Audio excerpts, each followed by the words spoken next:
Hello and welcome to Let's Read A Raw Youth by Fyodor Dostoevsky. This is an audio presentation of the novel with occasional clarifying commentary from me, the reader. If you want to jump straight to the text, feel free to skip ahead to the next video in this playlist. To access the playlist itself, check out the description below. Otherwise, stick around and I'll explain the nature of this project a bit further while providing some background material on the book. The basic purpose of this Let's Read is to make the literature as accessible as it can be in an audio format. In a conventional audiobook, you get simply the spoken text rolling on. With this project, however, I will do more than merely read through the book with you. I will also retain the license to add comments where I think it may be helpful to a general audience, and in this way provide something analogous to an annotated volume you might pick up at your local bookstore. In just a moment, I will provide some introductory background information on the novel. When completed, this Let's Read will also contain some concluding thoughts on the book, but it will also have some notes sprinkled throughout the reading to clarify points that the average listener could easily miss. I will do my best to keep a light hand and to allow the text to stand on its own, but it will sometimes be useful to identify references or to sum up events, and so you will be hearing my comments every so often to flesh out the full picture of Dostoevsky's work. I will reserve my own analysis and reactions to the text for the final installment of this sequence. When I do have embedded comments in the text, they will always appear either at the end of a chapter or at the end of a numbered section within a chapter. If you are on YouTube, there will be other occasions where I will provide clarifying comments visually, on the screen. For instance, every now and then, a character might speak in French, or perhaps quote the words of another figure in a way that might be hard to parse in audio format. There may be further cases where an obscure reference can be identified swiftly with a visual cue. In all such cases, I will keep the text flowing, but the clarification will be available to you if you keep your eyes open. Again, if you are on YouTube, you are currently viewing this project as part of a playlist. When it is completed, I will likely assemble all of its episodes into 3 or 4 lengthy videos. If you prefer to listen in that format, the description below may show you how to do so. Otherwise, feel free to stick around with this playlist. If you are keeping it here, our next item of business is an introduction to the novel itself. First off, A Raw Youth is in the public domain. The version we will be reading has been translated by Constance Garnett, and indeed the title A Raw Youth is her own rendering of the Russian title Podrostok. More recent translators have preferred rendering it as The Adolescent, and you may be more familiar with the work under that name. The Garnett translation is available for free at archive.org, as well as at the Gutenberg Australia website, and a physical version of it has recently been produced by Digireads Publishing. As presented on these platforms, however, that translation can be a bit rough in places, and I will do very light edits to it as we proceed, such as filling out a character's patronymic when it is inadvertently truncated. The novel comprises 3 parts, each of which contains between 9 and 13 chapters. Each chapter is further subdivided into numbered sections. Lengthwise, the Vintage Classics edition puts the novel at 564 pages, and by my estimate, it is a bit longer than Crime and Punishment, although slightly shorter than The Idiot and the Possessed, and considerably shorter than The Brothers Karamazov. The four novels I have just mentioned, when combined with A Raw Youth, form a quintet that in Russia is playfully referred to as the Great Pentateuch, likened, that is, to the 5 holy books of Moses. That high praise might come as a surprise to Western audiences, for whom A Raw Youth tends to fly under the radar. Many Western critics are disinclined to refer to the current novel as one of Dostoevsky's great works, and indeed, when put side by side with the other 4 novels on that list, A Raw Youth sticks out as a different kind of narrative. It is the only one of the 5 to feature the protagonist as a first-person narrator. It has far and away the most complicated plot, complicated enough indeed to practically require a let's read format for an audio presentation. Curiously, however, its complications are not particularly important for its central themes. And further, those themes take on a slightly different flavor from what we are accustomed to encounter in the mature Dostoevsky. The other 4 novels on that list catapult contradictory ideas about ultimate issues into a seething narrative conflict with explosive results. We see a similar thing here, but with ideas that are less clearly defined or less clearly ultimate, almost as though the author is slightly reining in his eschatological vision. That is because A Raw Youth is best understood as a transitional novel. Written in 1875, this was his penultimate lengthy work of fiction, written just before his final and greatest work, The Brothers Karamazov, and just after a fiery piece of literary invective, The Possessed, or Demons. The Possessed might be thought of as the consummation of a decade-long broadside against the radicals who had dominated the Russian intellectual scene in the 1860s. That radicalism had claimed that an irremediably egoistic and materialistic human nature could be exploited by educated elites via social reforms for the betterment of society. This was an idea that Dostoevsky anticipated would lead to spiritual disaster, which he catalogued in characters like the Underground Man in Notes from Underground, Raskolnikov from Crime and Punishment, and Stavrogin or Verkovensky from The Possessed. But by the mid-1870s, he had become more and more interested in another, but related, emerging problem in Russia. That is, the problem of the young generation. Intergenerational conflict had been a literary topic of interest in Russia ever since Turgenev's novel Fathers and Sons in 1862. But the fathers of Turgenev's novel were still steeped in past traditions.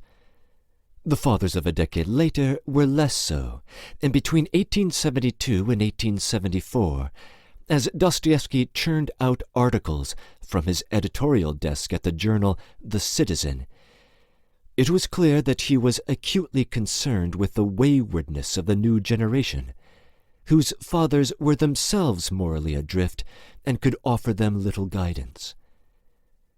This concern would form the underlying substrate of his greatest novel, The Brothers Karamazov, and A Raw Youth would be a preparatory foray into this theme. Many of the ideas that would get full expression in his opus are presented in their nascent form here. There are 2 further details concerning the circumstances of its publication that explain the muted tone of A Raw Youth. The first of these is that the zeitgeist of the times had shifted. The youth of the mid-1870s were not quite like the youth of the 1860s. His novel, The Possessed, had been written after and modeled after a highly publicized murder in 1869 by a political revolutionary named Nechayev of one of his fellow conspirators. This, Dostoevsky had warned in his electric novel, was the natural telos of the radicalism of the times.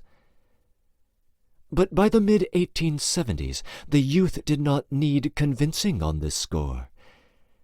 In general, they reacted to the Nechayev affair by turning away from the ruthless utilitarianism of the killer, and instead transposed their liberal sensibilities into a different key.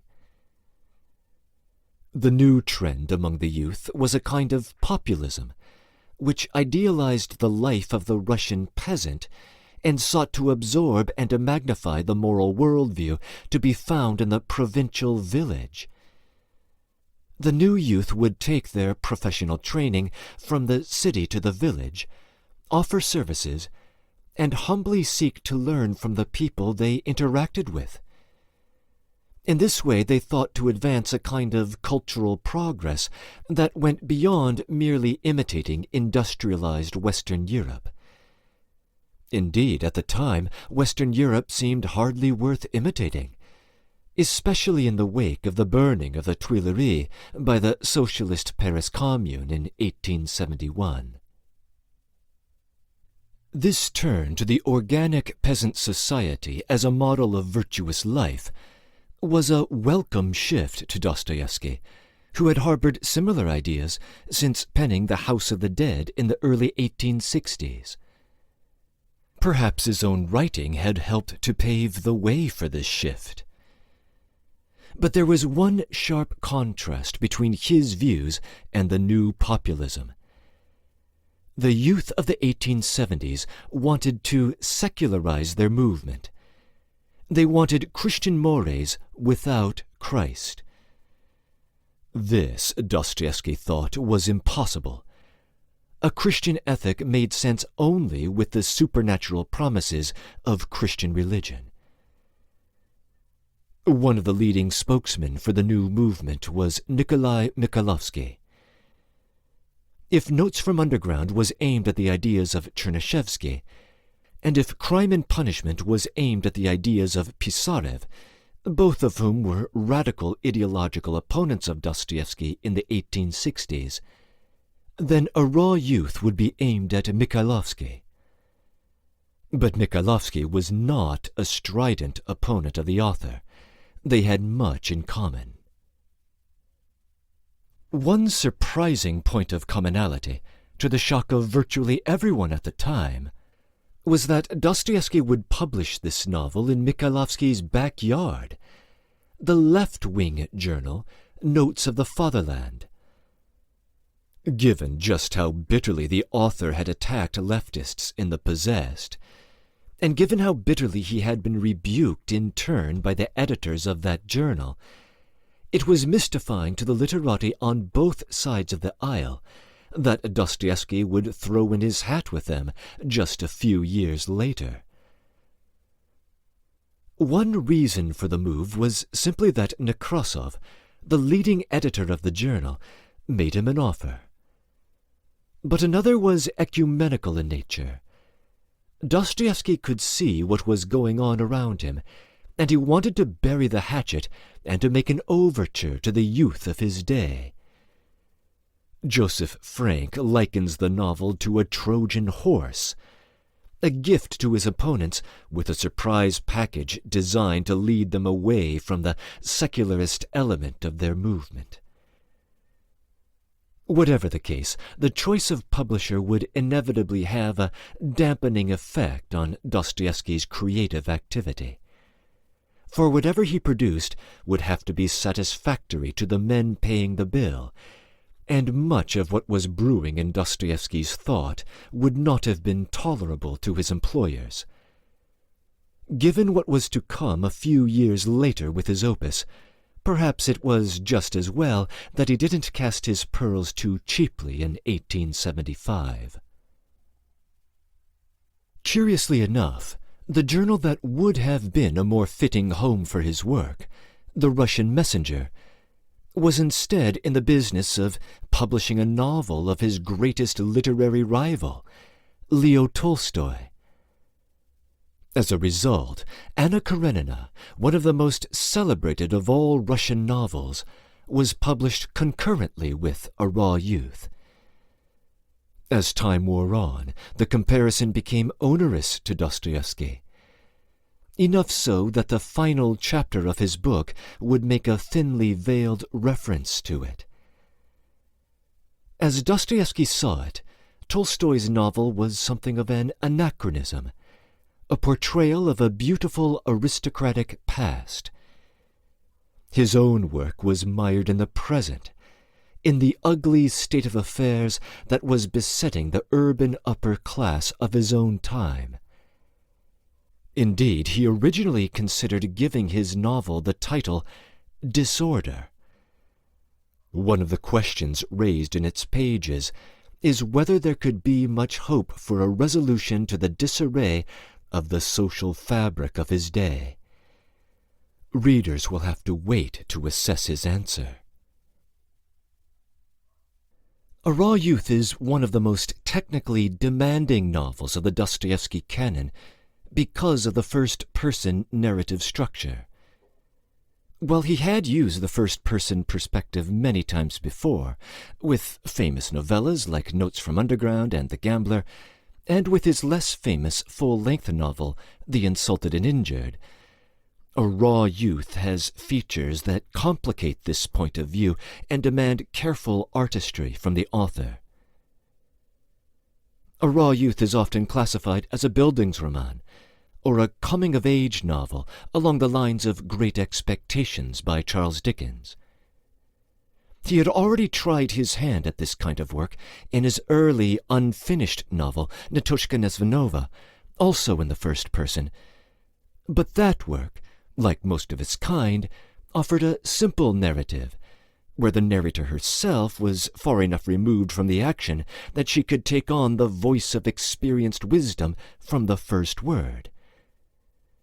Whatever changes the character undergoes in the episodes of that earlier novel, the narrator herself does not, and she can present everything in a linear fashion. That is not the case here. We are to believe that Arkady Makarovich Dolgoruki, our adolescent, is composing these notes just a few months after the events being described. He does not then have the voice of maturity from the first word. Indeed, Dostoevsky cannot afford to have him as a particularly skilled narrator either. So he must present Arkady with a somewhat amateurish voice, given to peevish, youthful exasperation, and presenting his notes without the craftsmanship, or even aim at craftsmanship, of a literary man. Further, Dostoevsky wants us to experience the drama of discovery that his own character undergoes in the sequence of events being described. And the events here are not simple ones. This is a stage where it seems everything is happening at once, and it is happening with subtle innuendo and undertones, so that our raw youth will at first miss out on their significance, and only slowly catch on. As Arkady attempts to describe them, he keeps discovering that he has to reveal more of what has happened in the distant past, and so we only get his own backstory in diffuse pieces. And given that we are dealing with a young, impressionable narrator, we might wonder whether the narrator himself is changing before our eyes in the very process of writing the narrative we are reading. All this makes for a presentation of events that sometimes comes off as a disorganized mess. Make no mistake, this is all by design. Dostoevsky has set for himself the most challenging task for any Bildungsroman of which I am aware, and his unskilled narrator is the product of a masterful author. Still, A Raw Youth is unquestionably a hard read.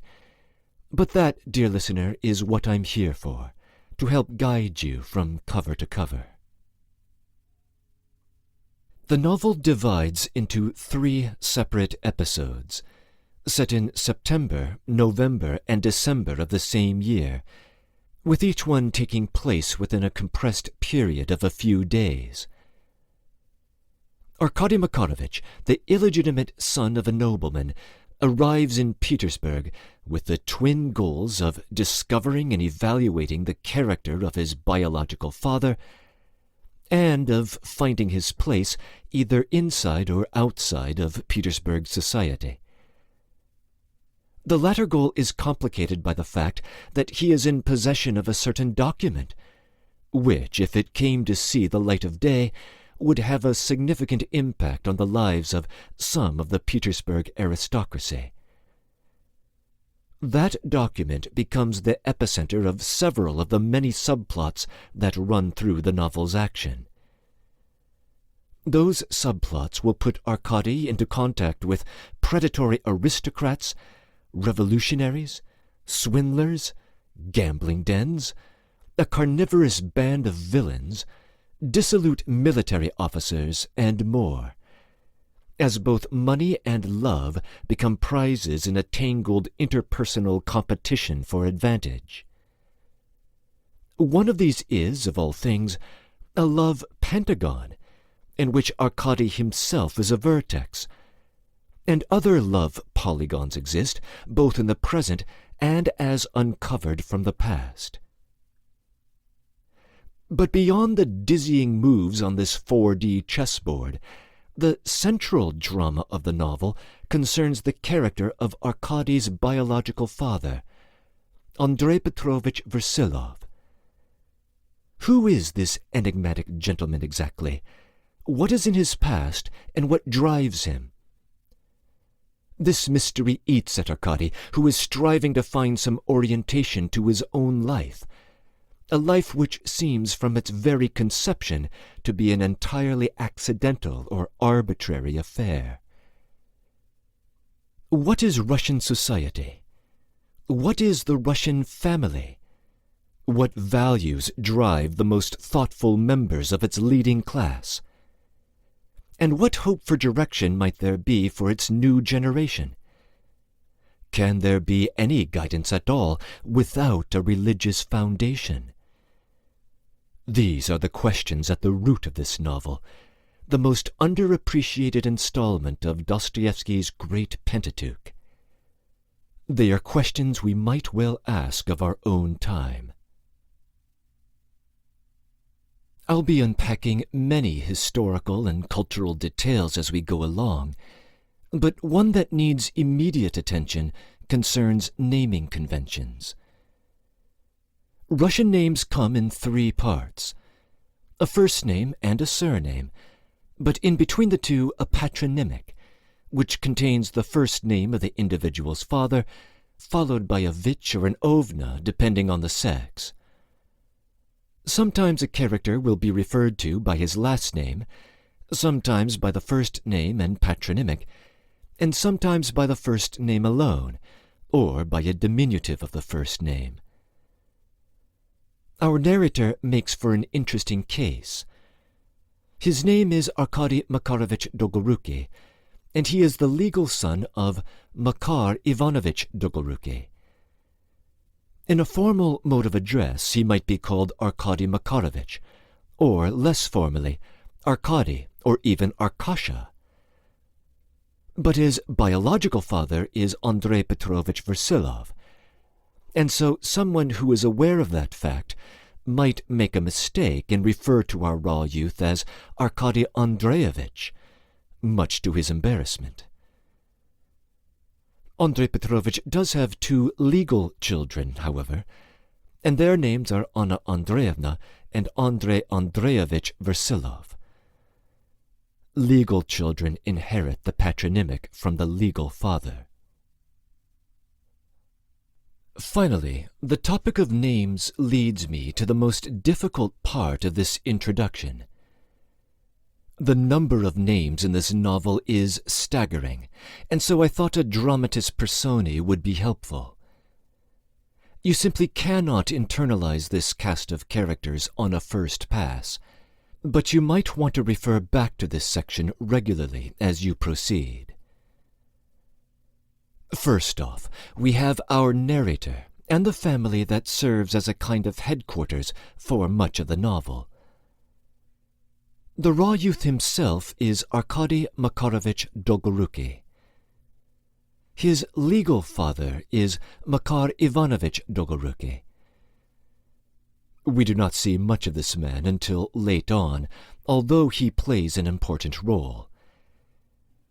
The name Dolgoruki is attached to one of the oldest noble families in Russia, but Makar Ivanovich is entirely unrelated to that family, and is a peasant who grew up and worked in the days of serfdom. The contrast between the name and Arkady's actual origins is a running joke in the novel. Makar Ivanovich's legal wife, and Arkady's mother, is Sofia Andreevna, sometimes referred to by the diminutive Sonia. But she is his wife in name only. In all the ways that matter, she is attached to her lover and Arkady's biological father, Andrei Petrovich Versilov. Versilov arguably serves as the second protagonist of the novel, although who he really is remains a mystery for most of its development. This pair have another illegitimate child, Arkady's younger sister, Lizaveta Makarovna, usually referred to as Liza. This group has a house servant who is seen and not heard. There is another figure who is virtually a member of this family unit. Her name is Tatiana Pavlovna Prutkov, sometimes referred to as Auntie, although she has no relation to anyone here. She is a member of the landowning class, but of modest means, and she is involved in managing the family's affairs. She lives separately, however, and has her own servant, a Finnish woman named Maria. This servant plays a slightly bigger role in events. This inner familial circle has an extension, which serves as its own independent unit.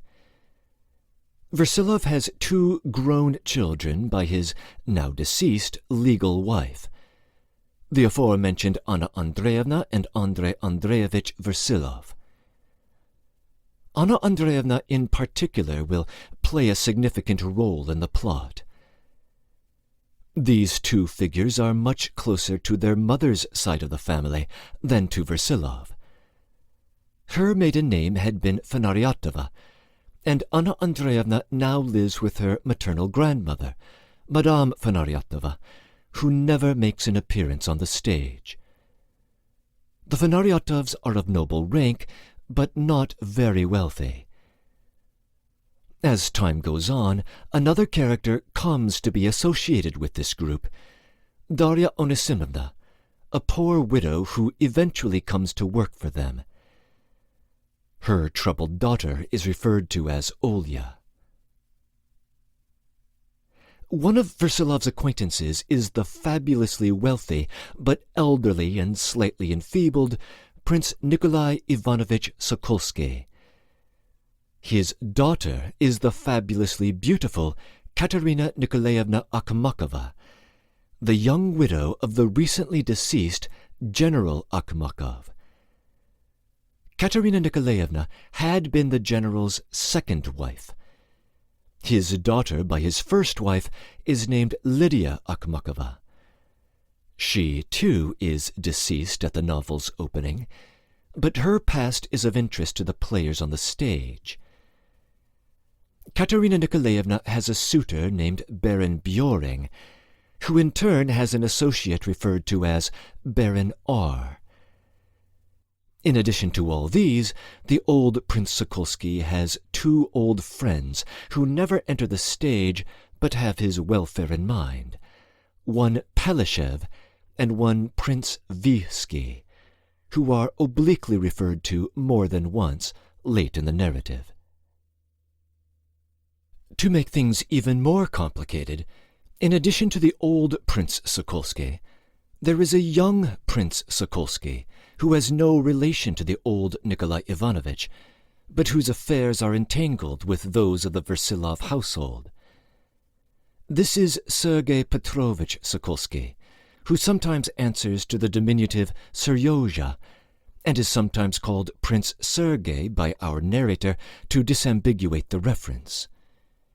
He is not fabulously wealthy, and he lives in the apartment of one Anna Fyodorovna Stolbeyev, who is somehow related, perhaps as a maternal grandmother. She also makes no appearance in the novel. Prince Sergei has various acquaintances in Petersburg. One is an important young man in society named Nashchokin. Another is a roguish fellow named Darzan. He will sometimes interact with one Zershikov, who operates a roulette house.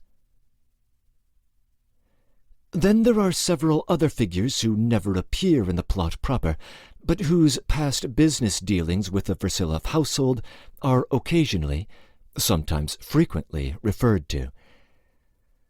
One is a recently deceased Stolbeyev, whose inheritance is the subject of a lawsuit between Versilov and the young Prince Sokolsky. A man named Touchard runs the boarding school in Moscow, where Arkady spent his days as a young lad. Later on, Arkady would go to gymnasium or high school in Moscow, at which time he would stay under the roof of one Nikolai Semyonovich, an acquaintance of Versilov. The wife of Nikolai Semyonovich is Marya Ivanovna, and she happens to be the favorite niece of her uncle, Andronikov. At the time of the novel's opening, Andronikov is recently deceased, but as a business associate of both Versilov and the Akhmakov family, the papers he left behind would naturally be of interest to both parties. Just outside the orbit of all these is a young band of revolutionaries. There are many members of this group, but only 4 are worth mentioning here. The head of this circle is an engineer by the name of Dergachev.